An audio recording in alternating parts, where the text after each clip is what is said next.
बड़ी। सबसे पहले मेरे वीडियो को स्टार्ट करने से पहले मैं सभी को, मेरे बड़े छोटे जो भी कोई मेरे वीडियो को देखता है उसको मेरी तरफ से राम राम। आप सब कैसे हो?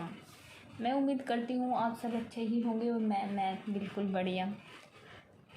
चलिए आज की वीडियो में मैंने रीजनिंग में अपनी एनालॉजी और सिमिलरिटी से रिलेटेड वीडियोज़ डाली हैं कुछ। अभी तक मैंने क्योंकि मैं चैनल भी बनाया 2-3 वीडियोज़ ही डाली हैं जो एनालॉजी और सिमिलरिटी के पार्ट फर्स्ट के सब पार्ट ए बी और सी को मैंने अभी तक अपने चैनल पर डाला है। आज हम बात करेंगे डी पार्ट के बारे में, ठीक है। तो एनालॉजी और सिमिलरिटी के पार्ट डी को स्टार्ट करने से पहले मैं आपको एक बात बोलना चाहूँगी। यदि आप मेरे चैनल पर नए आए हैं तो प्लीज़ मेरे चैनल को सब्सक्राइब कर लें और वीडियो को अच्छी लगे तो लाइक करना ना भूलें और कमेंट करके ज़रूर बताएं कि आपको मेरी वीडियो कैसी लगी। चलिए अब हम शुरुआत करते हैं हमारे टॉपिक के बारे में। हमारा टॉपिक यहाँ क्या है? एनालॉजी और सिमिलरिटी। इसके बारे में मैंने अपनी पहली वीडियोज़ में भी बताया है। चलिए अब हम क्वेश्चन नंबर 20 के बारे में बात करते हैं। इससे पहले के क्वेश्चंस जो है वो मैं अपनी इससे पहले जो मैंने वीडियोज़ डाली हैं उनमें बता चुकी हूँ, ठीक है। वो आप मेरे चैनल पर जाके देख सकते हैं। तो यहाँ पर हमारे पास है क्वेश्चन नंबर 20। क्वेश्चन हमारे पास यहाँ क्या है? सुचालक तांबा, सुचालक, ठीक है। तो यहाँ पर हमारे पास ऑप्शंस क्या दिए हुए हैं? लोहा, एल्यूमिनियम, लकड़ी और कोयला। तो चलिए अब हम यहाँ पर अपनी क्वेश्चन को देख लेते हैं कि यहाँ पर हमारे पास क्या क्वेश्चन दिया हुआ है। जिस प्रकार से सुचालक और तांबा का आपस में हम संबंध देखते हैं, सिमिलरिटी को देखते हैं और फिर जो हमारे पास ऑप्शंस दिए हुए हैं उन सभी का संबंध हम सुचालक के साथ देखते हैं। पहले हम यह देखते हैं सुचालक और तांबा में आपस में क्या सिमिलरिटी है, ठीक है। तो क्वेश्चन नंबर 21 है ये। 20 हम हमारी पहली वीडियो में कर चुके हैं, ठीक है। तो यहाँ पर 21 क्वेश्चन में क्या है? सुचालक तथा तांबा। तांबा जो है विद्युत जो होती है ना हमारी, उसका सुचालक होता है, ठीक है। तांबा विद्युत का सुचालक होता है। उसी प्रकार से कौन सी चीज़ होगी जो विद्युत का कुचालक होगी, यह हमें अब हमारे ऑप्शंस में देखना है। चलिए देखते हैं हमारे पास ऑप्शंस क्या है। लोहा, एल्यूमिनियम, लकड़ी और कोयला। लोहा विद्युत का कुचालक नहीं होता।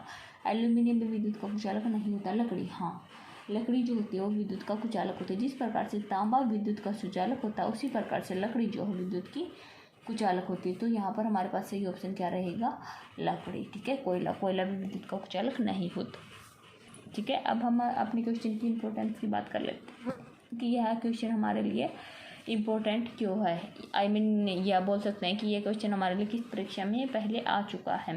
तो ये क्वेश्चन जो है हमारा एसएससी के स्टेनोग्राफर ग्रेड की जो सी और डी की परीक्षा हुई थी 2011 में, उसमें यह क्वेश्चन हमारा आया हुआ है। इसलिए यह क्वेश्चन जो है हमारे लिए इम्पोर्टेंट रहेगा, ठीक है। अब हम अपने अगले क्वेश्चन के बारे में बात कर लें। हमारा अगला क्वेश्चन क्या है यहाँ पर? ज्वालामुखी लावा, क्वेश्चन मार्क, ठीक है। अब अपने ऑप्शंस को देख लेते हैं। ताप, प्रकाश, धुआं और भस्म और अग्नि। क्वेश्चन हमारा थोड़ा रह गया था। तो चलिए अब हम अपने क्वेश्चन को देख लेते हैं कि सिमिलरिटी क्या है क्वेश्चन में। ज्वालामुखी और लावा, ज्वालामुखी और लावा का आपस में क्या संबंध है ये तो हर किसी को पता ही होगा। ये न्यूज़ में भी आता है क्योंकि तकरीबन चला रहता है कि आजकल के दिनों में तो खासकर होता है। बाढ़ आ गई, लावा, ज्वालामुखी, ये सब चलता रहता है, ठीक है। तो ज्वालामुखी के टाइम क्या निकलता है? जब ज्वालामुखी उठती है तो उससे क्या निकलता है? लावा। तो ज्वालामुखी से लावा निकलता है। उसी प्रकार से जो अग्नि होती है ना उससे हमें क्या प्राप्त होता है? जिस प्रकार से ज्वालामुखी से लावा निकलता है उसी प्रकार से अग्नि से क्या निकलता है, ठीक है। देखते हैं हमारे ऑप्शंस में। हमारे पास ऑप्शंस क्या हैं? ताप, प्रकाश, धुआं और भस्म, ठीक है। अब ताप, अग्नि से हमें ताप प्राप्त नहीं, हाँ अग्नि से ताप प्राप्त हो जरूर। जब हम अग्नि के आगे बैठते हैं तो हम तपते हैं तो ताप जरूर मिलती है, लेकिन जिस प्रकार से ज्वालामुखी से लावा निकलता है उस प्रकार से अग्नि से ताप नहीं निकलती। प्रकाश भी इसका सही ऑप्शन नहीं रहेगा क्योंकि अग्नि से प्रकाश नहीं निकलता, ठीक है।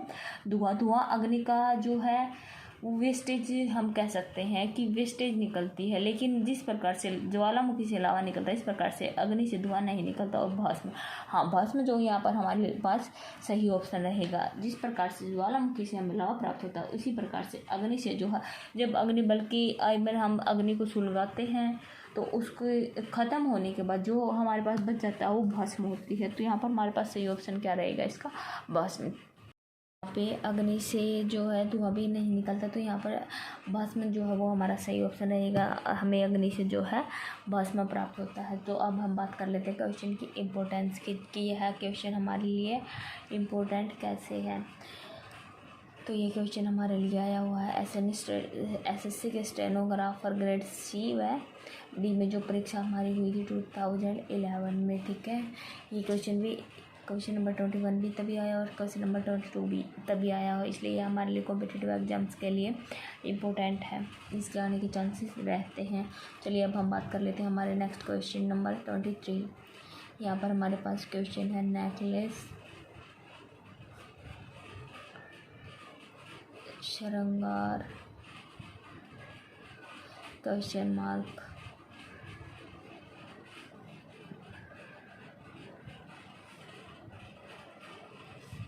हमारे पास यहाँ पर ऑप्शंस दिए हुए हैं। मेडल, सम्मान, कांस्य पदक, दुपट्टा, पोशाक, खिड़की, घर। तो अब हम यहाँ पर अपने क्वेश्चन को देखते हैं कि हमारा क्वेश्चन यहाँ पर है नेकलेस और श्रृंगार। यहाँ पर हमें सिमिलरिटी को देखना है। जिस प्रकार से नेकलेस जो है उस श्रृंगार के लिए पहना जाता है, ये तो बिल्कुल नॉर्मल सी बात है, ये तो हर किसी को पता ही होगा। जिसको ये पता नहीं होगा वो तो बिल्कुल बेवकूफ़ी होगा और वो तैयारी नौकरी कर भी नहीं सकता, ठीक है। अब हम देखते हैं श्रृंगार जो के लिए जो है नेकलेस पहना जाता है, उसी प्रकार से अब हमारे पास जो ऑप्शंस है वो हमें देखना है। जिस प्रकार से श्रृंगार और नेकलेस में आपस में सिमिलरिटी, उसी प्रकार में अपने दिए गए ऑप्शंस में सिमिलरिटी को देखना है। मेडल, सम्मान, हाँ मेडल का सम्मान के साथ संबंध है। मेडल यानी कि जब हमें सम्मानित किया जाता है तो हमें मेडल प्राप्त होता है। तो है मेडल जो है हमें जब सम्मानित किया जाता है तभी प्राप्त होता है। जिस प्रकार से श्रृंगार के लिए नेकलेस पहना जाता है, उसी प्रकार से मेडल जो है वो हमें सम्मान के समय प्राप्त होता है। कांस्य और पदक आपस में सिमिलरिटी का संबंध नहीं है। दुपट्टा और पोशाक का भी आपस में सिमिलरिटी का संबंध नहीं है, ये दोनों आपस में एक ही चीज़ है। खिड़की और घर का भी आपस में सिमिलरिटी का संबंध नहीं है। जिस प्रकार से श्रृंगार और नेकलेस का संबंध है, उसी प्रकार से हमारे दिए गए ऑप्शंस में मेडल और सम्मान का संबंध है, ठीक है। तो यहाँ पर हमारा सही ऑप्शन क्या रहेगा? Option number first, second is wrong, third is wrong, fourth is wrong. चलिए अब हम बात कर लेते हैं क्वेश्चन की इंपॉर्टेंस की। ये क्वेश्चन हमारे लिए इंपॉर्टेंट क्यों हुआ है, किस परीक्षा में ये हमारे लिए आया हुआ है। ये क्वेश्चन आया हमारे पास SSC के +2 लेवल पर जो हमारी एंट्री ऑपरेटर की जो परीक्षा हुई थी, ये उसमें हमारे लिए क्वेश्चन आया हुआ, इसलिए हमारे लिए इम्पोर्टेंट है। ये क्वेश्चन कभी भी आ सकता है, ठीक है। ये परीक्षा कब हुई थी? 2011 में, ठीक है। अब हम बात करते हैं अपने नेक्स्ट क्वेश्चन की बात करने से पहले यदि आप चैनल पर नए आए तो मैं एक बार फिर से कहती हूँ कि चैनल को सब्सक्राइब जरूर कर ले। और मेरी कोई भी वीडियो यदि आपको कोई डाउट लगता है, कुछ समझ नहीं आता तो कमेंट करके ज़रूर बताइए, मैं आपको कमेंट का रिप्लाई ज़रूर दूँगी और जो बात आपको समझ नहीं आएगी उसको ज़रूर समझाऊंगी। या आप मेरे पास जीमेल भी कर सकते हैं, मैंने अपने चैनल के डिस्क्रिप्शन में अपनी जीमेल दी हुई है, उस पर आप मैसेज कर सकते हैं और आप पूछ सकते हैं, ठीक है। अब हम बात करते हैं नेक्स्ट क्वेश्चन की। नेक्स्ट क्वेश्चन हमारे पास क्या है? पुस्तक, लेखक, मूर्ति, क्वेश्चन मार्क। यहाँ पर हमारे पास ऑप्शंस दिए हुए हैं। राजमिस्त्री, रंगसाज, मूर्तिकार, सुलेखक।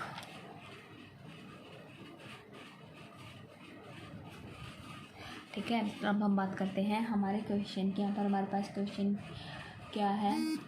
पुस्तक, लेखक। पुस्तक का लेखक के साथ क्या संबंध है? पुस्तक जो हो लेखक के द्वारा लिखी जाती है, उसी प्रकार मूर्ति जो हो किसके द्वारा बनाई जाती है। अब हमें हमारे दिए गए ऑप्शंस में देखना है। हमारे पास ऑप्शंस क्या है? राजमिस्त्री, मिस्त्री के द्वारा मूर्ति नहीं बनाई जाती है। ये तो हर किसी को मिस्त्री के द्वारा मकान बनाए जाते हैं, क्योंकि ये बात तो हर किसी को पता होगी। रंगसाज के द्वारा भी मूर्ति नहीं बनाई जाती है। मूर्तिकार, हाँ मूर्तिकार तो है, वो मूर्ति को बनाता है। तो हमारे पास ये ऑप्शन क्या रहेगा, मूर्तिकार। एक बार हम अपने अगले ऑप्शन को भी देख लेते हैं, क्या पता वो सही हो। सुलेखक के द्वारा भी मूर्ति नहीं बनाई जाती। तो यहाँ हमारे लिए सही ऑप्शन क्या रहेगा, क्वेश्चन नंबर 3। ठीक है, first is wrong, second is wrong, third is right, fourth is wrong. चलिए अब हम बात कर लेते हैं हमारे क्वेश्चन की इंपॉर्टेंस की, कि हमारे यह क्वेश्चन हमारे लिए इम्पोर्टेंट क्यों है। यह क्वेश्चन हमारे लिए आया है एसएससी के +2 लेवल पर जो हमारा डाटा एंट्री ऑपरेटर की परीक्षा हुई थी, तथा एलडीसी की जो परीक्षा हुई थी 2011 में, उसमें यह क्वेश्चन हमारे लिए आया हुआ है। ठीक है, तो यह क्वेश्चन हमारे लिए इम्पोर्टेंट रहेगा। ये कभी भी किसी भी परीक्षा में आ सकता है, तो आप इसकी तैयारी ज़रूर करें और इसको ध्यान से देखें। ठीक है, अब हम अपनी बात करते हैं अपने अब अगले क्वेश्चन की। आज मैं यह लास्ट क्वेश्चन, एक और क्वेश्चन ही करवाऊँगी। इसके आगे के जो क्वेश्चन रहेंगे वो मैं अपनी अगले वीडियो में डालूँगी। ठीक है, अब हम बात कर लेते हैं अपने अगले क्वेश्चन के बारे में। अगला क्वेश्चन हमारे पास है ईसाई, मुस्लिम,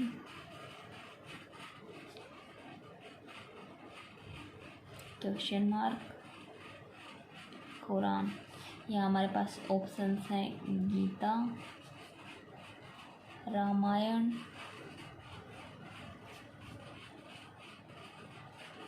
देवदत्त, बाइबिल।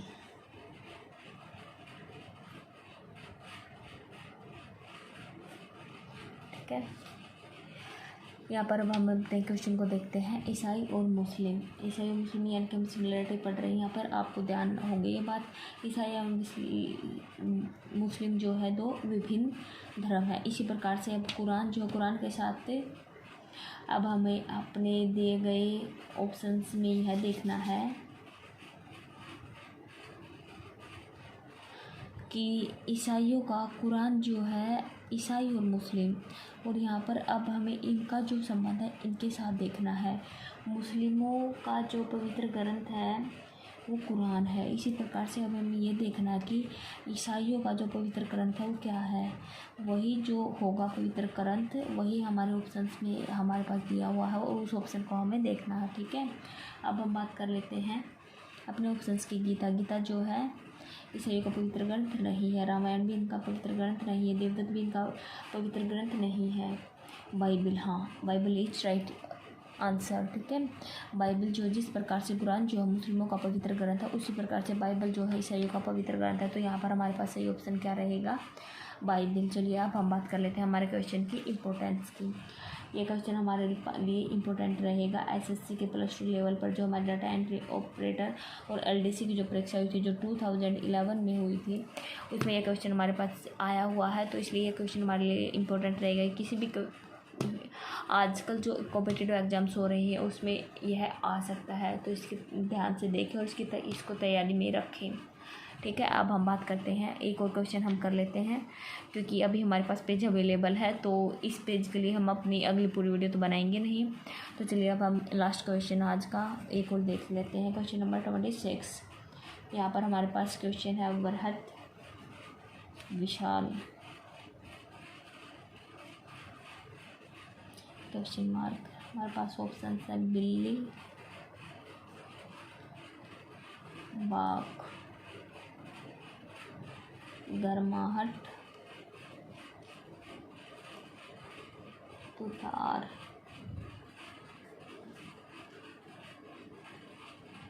गोल मटोल,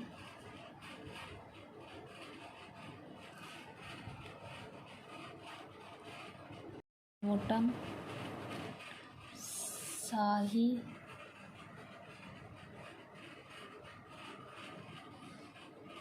और दावत देना। तो यहाँ पर अब हम अपने क्वेश्चन को देखते हैं, बृहत और विशाल। बृहत और विशाल में सिमिलरिटी क्या है, बृहत और विशाल जो आपस में वो समानार्थी शब्द, यानी कि दोनों एक समान, बृहत को हम विशाल ही बोल देते हैं। इस प्रकार से हमें हमारे दिए गए ऑप्शन में देखना है कि सिमिलरिटी किस ऑप्शन में रहेगी। तो यहाँ पर हमारे पास ऑप्शन दिए गए हैं बिल्ली, बाघ, ये दोनों समानार्थी नहीं, क्योंकि बिल्ली छोटी है, बाघ बड़ा है, ये दोनों आपस में समान नहीं है। गर्माहट, तुतार भी आपस में समान नहीं है। गोल मटोल और मोटा, गोल मटोल और मोटा को एक ही बोला जाता है, क्योंकि जो कोई बंदा हम मोटा होता है हम उसको गोल मटोल भी बोल देते हैं। तो ये दोनों आपस में क्या है, समानार्थ है। एक बार हम अपने अगले ऑप्शन को भी देख लेते हैं। शाही दावत देना, यह भी शाही और दावत देना दोनों एक समान नहीं है। तो हमारे पास सही ऑप्शन क्या रहेगा, गोल मटोल और मोटा is right answer. First is wrong, second is wrong, fourth is wrong, third is right option. अब हम हमारे क्वेश्चन की इंपॉर्टेंस के बारे में देखते हैं कि यह हमारे लिए इम्पोर्टेंट क्यों है। तो यह क्वेश्चन हमारे लिए इम्पोर्टेंट है। यह है हमारा एसएससी के +2 लेवल पर जो डाटा एंट्री ऑपरेटर और एलडीसी की जो परीक्षा हुई थी उसके 2011 में हुई थी यह। और ऊपर वाले जो है वो हमारे प्रथम पाली में, ये हमारे द्वितीय सेकंड पाली में आया हुआ है, ठीक है। इसलिए यह क्वेश्चन हमारे लिए इम्पोर्टेंट रहेगा। तो अब हमें इसको तैयारी में रखना चाहिए, क्योंकि ये कभी भी किसी परीक्षा में आ सकता है। तो अब मैं अपने अगले क्वेश्चन जो रहेंगे उनको मैं अपनी आने वाली अगली वीडियो में ही डालूँगी। जब तक के लिए आप मेरे चैनल के साथ बने रहें। और मेरी वीडियोज़ में यदि आपको कोई कमी महसूस आ रही है तो आप कमेंट करके ज़रूर बताएं, ताकि मैं अपनी वीडियोज़ में सुधार कर सकूं। हाँ, जो आप बताओगे मैं उसको सुधार ज़रूर करूँगी। और मेरी वीडियोज़ को पूरा देखने के लिए मैं आपका तहे दिल से धन्यवाद करती हूँ। एक बार फिर मैं बोलती हूँ, यदि आप चैनल पर नए आए हैं तो चैनल को सब्सक्राइब ज़रूर कर लें। चलिए मिलते हैं अब अपनी अगली वीडियो में। धन्यवाद।